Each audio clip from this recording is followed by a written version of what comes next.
Well, still ahead on First News this morning. Our Baby Week wraps up with a look at postpartum depression. Dr. Michael Sevilla is in next with expert advice.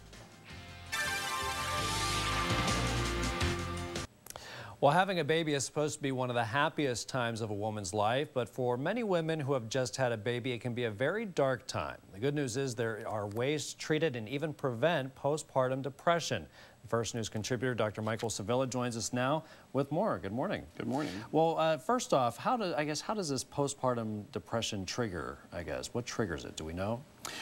We don't know. We do know that the people at risk for postpartum depression are people who have previously been diagnosed or treated for depression even before pregnancy, a history of postpartum depression with another pregnancy, and even some of these symptoms can even come after a pregnancy loss, like a miscarriage.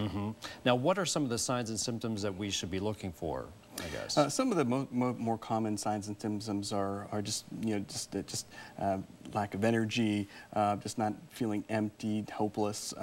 But something that is more common is that even after delivery, for even as much as 2 weeks, it's very normal for women to feel a little bit overwhelmed and a little bit tired and having some sleep problems. But if you're having symptoms after that, that's when we worry about postpartum depression. And husbands, family members should be watching because the mom might not be the best person to figure out if she has it or not. Is that right? That's right, yeah. One of the risk factors, too, is not really having a very strong support system around mom, so she can have that time to get enough rest, eat healthy, get enough exercise that you talked about earlier this week. So those are things to kind of really start to look at. And some women might feel, that they don't want to go see like a shrink to get this handled. Is there ways to avoid going to a psychiatrist? If so, or are there other things that they can do to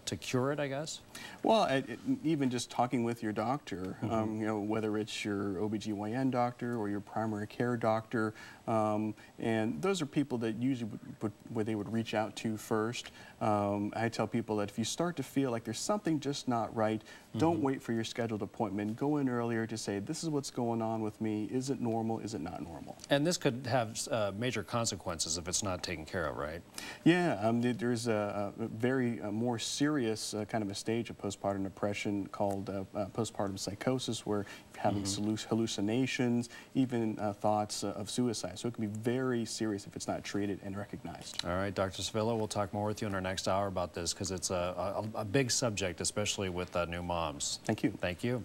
And if you missed a segment from our Baby Week, all the segments are on our website. You can log on to WKBN.com and click on the First News This Morning tab.